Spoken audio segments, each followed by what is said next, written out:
दोस्तों नमस्कार, आप सभी का स्वागत है आज के इस वीडियो में। इस वीडियो में हम बात करेंगे विकास की अवस्थाओं को पढ़ेंगे। अगर आप किसी भी टीचिंग एग्जाम की प्रिपरेशन कर रहे हैं, यूपी टेट या कोई भी स्टेट टेट की तैयारी कर रहे हैं, सी टेट या फिर सुपर टेट की, केवीएस की, तो आप इस वीडियो को शुरुआत से अंत तक देखिएगा। यहाँ पे हम डिटेल्स जानेंगे कि विकास की अवस्थाओं का वर्गीकरण कॉलसैनिक ने किस प्रकार से किया, रॉश ने किस प्रकार से किया, हरलॉक ने क्या कहा। इसके अलावा शैशवावस्था पे हम डिटेल से बात करेंगे। इसमें थ्योरी करने के बाद हम आपको इंपॉर्टेंट 20 क्वेश्चंस भी कराएंगे। इसके अलावा यहाँ पे कुछ स्टेटमेंट है जिससे आपकी परीक्षा में एक प्रश्न पूछा जाता है। तो वीडियो को शुरुआत से अंत तक देखें। चैनल पर न्यू आए हैं, सब्सक्राइब करके बेल आइकन को ऑन करें। शॉर्ट में हम आपको बता दें विकास क्या होता है।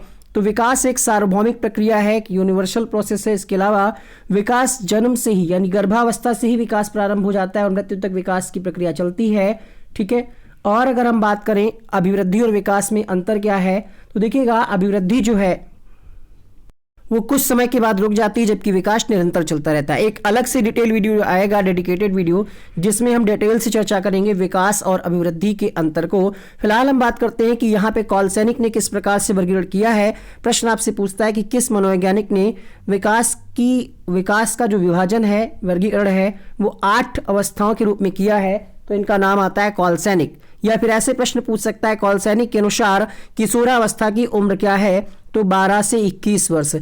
कॉलसैनिक के अनुसार बाल्यावस्था की उम्र क्या है, तो वहां पे आप ऑप्शंस देखिएगा कि ऑप्शंस में क्या दे रखा है। जैसे मध्य बाल्यकाल कहते हैं 5 से 9 वर्ष। तो एक एक करके हम डिटेल से इसको समझेंगे। गर्भकालीन अवस्था जन्म तक, शैशवा काल अवस्था जन्म से 4 सप्ताह तक, पूर्व शैशवा काल 1 माह से 15 माह तक, उत्तर शैशवा काल 15 माह से 30 माह तक, पूर्व बाल्यकाल 30 माह से 5 वर्ष तक, मध्य बाल्यकाल 5 वर्ष से 9 वर्ष तक और उत्तर बाल्यकाल 9 से 12 वर्ष तक। किशोरावस्था इनके अनुसार 12 से 21 है। ये प्रश्न पूछा जाता है, विशेष ध्यान रखिएगा। आगे बढ़ते हैं हम। अब देखते हैं यहाँ पे रॉश ने क्या वर्गीकरण किया। ये ज़्यादा चर्चित है और इसी से ज़्यादातर प्रश्न आता है। ठीक है।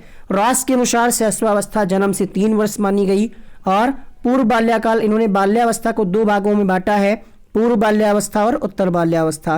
पूर्व बाल्याकाल यानी पूर्व बाल्यावस्था 3 से 6 वर्ष तक और उत्तर बाल्यावस्था 6 से 12 वर्ष तक। किशोरावस्था को उन्होंने 12 से 18 में रखा है।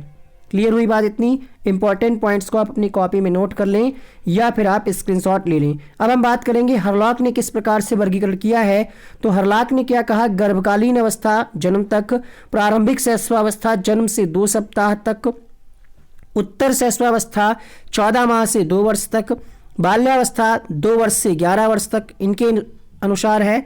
और पूर्व किशोरावस्था, इन्होंने क्या किया, किशोरावस्था को 2 भागों में बांटा है, पूर्व किशोरावस्था और प्रारंभिक किशोरा 3 भागों में बांटा है, पूर्व, प्रारंभिक और उत्तर। पूर्व में इन्होंने रखा 11 से 13 वर्ष, प्रारंभिक में रखा इन्होंने 13 से 17 वर्ष और उत्तर किशोरावस्था में 17 से 21 वर्ष तक हरलॉक के अनुसार है।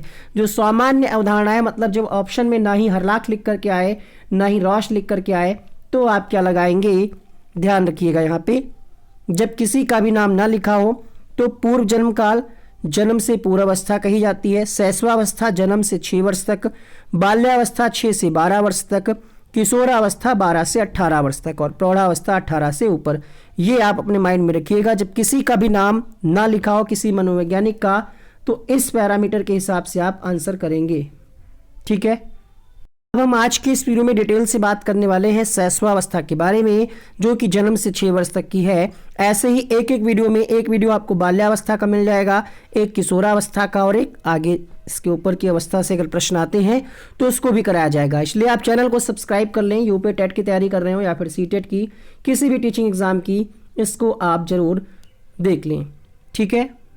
शैशवावस्था के कुछ अन्य नाम है यहाँ पे, जैसे शैशवावस्था को सीखने का आदर्श काल कहा जाता है, खिलौनों की आयु कहा जाता है, भावी जीवन की आधारशिला है क्योंकि ये एक तरीके से न्यू है बच्चे की, अतार्किक चिंतन की अवस्था है, जीवन का सबसे महत्वपूर्ण काल है, क्या है, शैशवावस्था। तो यहाँ से कोई भी एक प्रश्न बन सकता है कि सीखने का आदर्श काल किसे कहा जाता है, शैशवावस्था को, भावी जीवन की आधारशिला शैशवावस्था को, अतार्किक चिंतन की अवस्था शैशवावस्था को, खिलौनों की आयु शैशवावस्था, जीवन का सबसे महत्वपूर्ण काल शैशवावस्था।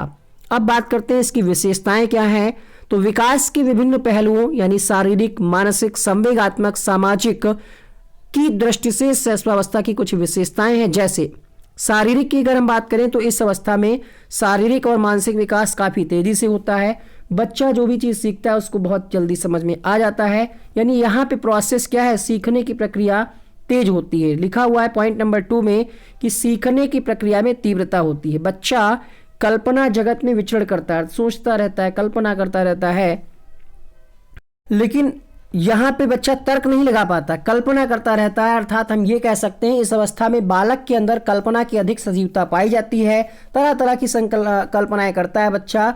और आगे हम बात करते हैं, अगला पॉइंट है मूल प्रवृत्त्यात्मक व्यवहार। तो प्रश्न आपसे पूछता है कि किस अवस्था में बच्चे का मूल प्रवृत्त्यात्मक व्यवहार। अब मूल प्रवृत्त्यात्मक व्यवहार वो होते हैं जो बच्चे को जन्म से ही मिलते हैं। जैसे बच्चा अंगूठा चूसता है, कोई इसको सिखाया, किसी ने नहीं सिखाया, लेकिन क्या है वो अपने आप अंगूठा चूसता है। तो ये जो चीज़ें होती हैं, जैसे बच्चे को अगर भूख लग रही तो रोने लगेगा, किसी ने उसको सिखाया तो नहीं है, तो ये व्यवहार होते हैं मूल प्रवृत्त्यात्मक व्यवहार। और अगर उसको टाइम पे कुछ ना मिले तो गुस्सा भी हो जाता है, देखा होगा, बहुत तेज़ी से रोने लगना बच्चे का, या फिर उसके आसपास अगर कोई चीज़ रखी तो उसको मुंह में डाल लेता है। ये होते हैं मूल प्रवृत्त्यात्मक व्यवहार। तो ये किस अवस्था में बच्चा करता है, शैशवावस्था में करता है। दोहराने की प्रवृत्ति अधिक होती है। पांचवा पॉइंट है यहाँ पे कि बच्चे में दोहराने की प्रवृत्ति अधिक होगी। इस अवस्था में बच्चा अनुकरण के द्वारा सीखेगा। संवेगों का प्रदर्शन बहुत ही क्षणिक रूप से होता है, बहुत ही कम मात्रा में होता है। नैतिक भावना का अभाव पाया जाएगा, यहाँ पे लिख लीजिएगा कि नैतिकता का अभाव पाया जाता है बच्चे में। और बच्चा स्वयं केंद्रित रहता है इस अवस्था में, और इस अवस्था में बच्चे में काम प्रवृत्ति पाई जाती है। बच्चा इस अवस्था में दूसरों पर निर्भर रहता है, ठीक है। आत्म प्रेम की भावना इसमें ज़्यादा पाई जाती है। दूसरे शिशुओं के प्रति रुचि अधिक होती है बच्चे की, परंतु विषम लिंग समूह का निर्माण होता है। जिज्ञासा की प्रबल प्रवृत्ति पाई जाती है इस अवस्था में। बच्चा अकेले खेलता है, और अगर कोई फ्रेंड सर्किल है, कोई बच्चा आ गया साथ में, तो उसके साथ भी खेलता है। बच्चा स्वार्थी होता है, अगर उसके पास 2 टॉफी है, अगर उससे कहा जाए कि अपने छोटे भाई को दे दो या बड़ी बहन को, नहीं देगा। वो शौक केंद्रित होता है और स्वार्थी होता है इस अवस्था में। अपनी संवेदना व शारीरिक क्रियाओं के माध्यम से सीखता है बच्चा। सामाजिक भावना का अभाव पाया जाएगा यहाँ पे जे न्यूमैन की एक स्टेटमेंट है, परिभाषा है शैशवावस्था के बारे में। कहा गया कि 5 साल तक की अवस्था शरीर व मस्तिष्क के लिए सर्वाधिक ग्रहणशील होती है। फ्रायड ने क्या कहा, बालक को जो भी बनना होता है वह शुरुआत के 5 वर्षों में ही बन जाता है। एडलर ने क्या कहा, एडलर कहते हैं कि जन्म के कुछ माह बाद ही निश्चित किया जा सकता है कि बच्चा भावी जीवन में क्या बनेगा, उसका स्थान क्या होगा, ऐसा एडलर का मानना है। स्ट्रिंग कहते हैं कि जीवन के प्रथम 2 वर्षों में बालक अपने भावी जीवन का शिलान्यास करता है। गुड एनफ की परिभाषा बहुत पूछी गई है। बालक का जितना भी मानसिक विकास होना होता है उसका आधा प्रथम 3 वर्षों में हो जाता है, ऐसा गुड एनफ मानते हैं। वैलेंटाइन वाली परिभाषा बहुत पूछी जाती है कि शैशवावस्था सीखने का आदर्श काल है। ये किसका स्टेटमेंट है, तो ये वैलेंटाइन का स्टेटमेंट है। वटसन कहते हैं कि शैशवावस्था में सीखने की सीमा और तीव्रता अन्य अवस्थाओं की तुलना में अधिक होती है। ये वटसन महोदय कहते हैं, जो कि व्यवहारवाद के जनक हैं। शैशवावस्था में शिक्षा की अगर बात करें तो इसमें हमारा क्या कर्तव्य है कि बच्चे के लिए हम उचित वातावरण की व्यवस्था करें। उचित व्यवहार और जिज्ञासा की संतुष्टि, मतलब ये हुआ बच्चे के साथ हम अच्छा व्यवहार करें और जिज्ञासा की संतुष्टि के लिए उसको अवसर प्रदान करें। बच्चा अगर कुछ पूछ रहा है तो उसको हम समझाएं, बातचीत करें, वास्तविकता का ज्ञान कराएं। और आत्म प्रदर्शन, बच्चे के अंदर जो टैलेंट है, जो भी बच्चा अगर कुछ कहना चाह रहा है तो उसको हम अवसर दें। सामाजिक भावना, सामाजिकता का विकास करें, अच्छी आदतों का निर्माण करें। इसके अलावा यहाँ पे बच्चा क्या करेगा, करके सीखने पे हम प्रयास करें कि बच्चे को हम जो भी सिखाएं करके सिखाएं।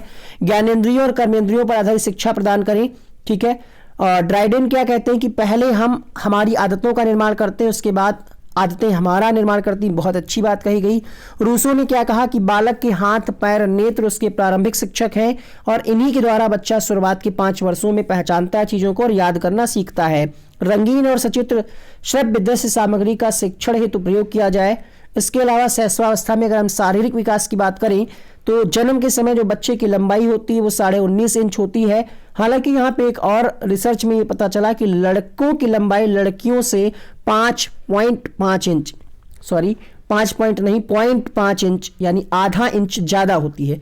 वजन की बात करें तो लगभग 7 से 8 पाउंड मतलब 3.60 किलोग्राम वजन होता है, ठीक है। ऑप्शन में कई बार 7 भी देता है, कई बार 8 दे देता है। तो आप ध्यान रखिएगा 7 से 8 पाउंड के बीच होता है। जन्म के प्रथम 2 सप्ताह में शिशु का वजन घटता है, उसके बाद 2 वर्ष की अवधि तक तीव्र गति से बढ़ता है। ये फैक्ट आप ध्यान रखिएगा। जन्म के समय मस्तिष्क कितना होता है? 360 ग्राम होता है। जन्म के समय मस्तिष्क तथा पूरे शरीर का अनुपात 1:4, ध्यान रखिएगा। एक मतलब 1 भाग होता है मस्तिष्क और पूरा कितना, तो 1:4 रहता है। मांसपेशियों की बात करें तो जन्म के समय मांसपेशियां पूरे शरीर की 23 से 25% होती हैं। जन्म के समय हड्डियों की संख्या 270 होती है। अगर हम दांत की बात करें तो अस्थायी दांत 6ठे या 7वें महीने में आ जाते हैं, स्थायी दांत 5वें वर्ष में आते हैं। तो इंपॉर्टेंट पॉइंट को नोट करिएगा। स्थायी दांतों की संख्या पूछा जाता है तो 20 होती है। ये अस्थायी दांत कब आते हैं? तो 6ठे या 7वें महीने में। स्थायी दांत कब आते हैं? 5वें वर्ष में। इनकी संख्या कितनी होती है? 20। यूपी टेट में ऐसे फैक्ट प्रश्न सुपर टेट में आ सकते हैं, जरूर नोट करें। हृदय की धड़कन की बात करें तो जन्म के समय 140 प्रति मिनट होती है।